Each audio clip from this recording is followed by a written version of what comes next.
சிதம்பரம் நடராஜர் கோயிலில் கருவறையிலிருந்து சிலையை வேறு இடத்திற்கு மாற்றுவதற்கு எதிர்ப்பு கிளம்பியுள்ளது.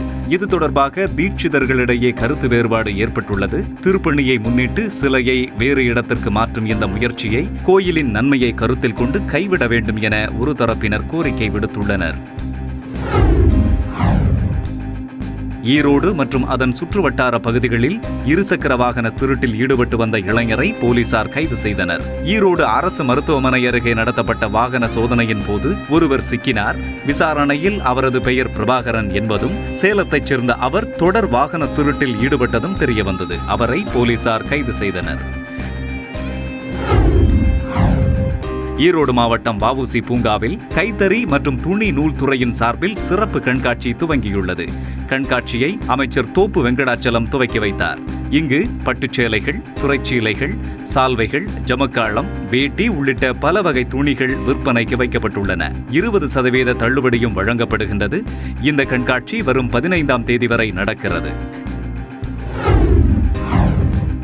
திண்டுக்கல் மாவட்டம் கொடைக்கானலில் கோவையில் உள்ள 105வது பட்டாலியனைச் சேர்ந்த சிறப்பு அதிரடிப்படையினரின் கொடி அணிவகுப்பு நடைபெற்றது. இந்த படையினர் அசாதாரண சூழ்நிலைகளில் பொதுமக்களின் பாதுகாப்புக்கான பணியில் ஈடுபடுத்தப்படுவர் என கொடைக்கானல் காவல்துறை உதவி கண்காணிப்பாளர் ராஜேந்திரன் தெரிவித்துள்ளார்.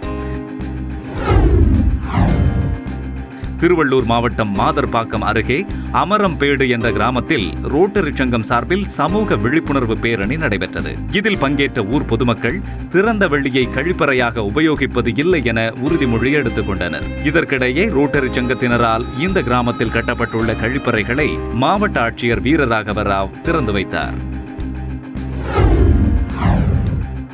நெல்லை பாளையம் கோட்டையில் உள்ள தூய சவேரியார் கிறிஸ்தவ ஆலயம் சார்பில் தவக்கால பேரணி நடைபெற்றது. இயேசு கிறிஸ்துவின் பாடுகளை நினைவு கூறும் வகையில் நடைபெற்ற இந்த பவனியில் ஏராளமான கிறிஸ்தவ மக்கள் கலந்து கொண்டனர். மதுரை மாவட்டம் திருமங்கலத்தில் ஆணழகன் போட்டி நடைபெற்றது. இதில் இளைஞர்கள் ஆர்வமுடன் பங்கேற்று தங்களின் திறனை வெளிப்படுத்தினர். மாணவ மாணவிகள் மற்றும் பெரியவர்கள், முதியவர்கள் தற்காப்பு கலைகளை செய்து காட்டினர்.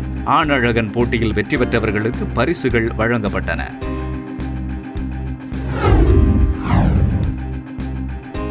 கும்பகோணம் நீதிமன்றத்தில் தஞ்சை மாவட்ட தொழிலாளர் நலத்துறையும் தஞ்சை மாவட்ட சட்ட பணிகள் குழுவும் இணைந்து சட்ட விழிப்புணர்வு முகாமை நடத்தின.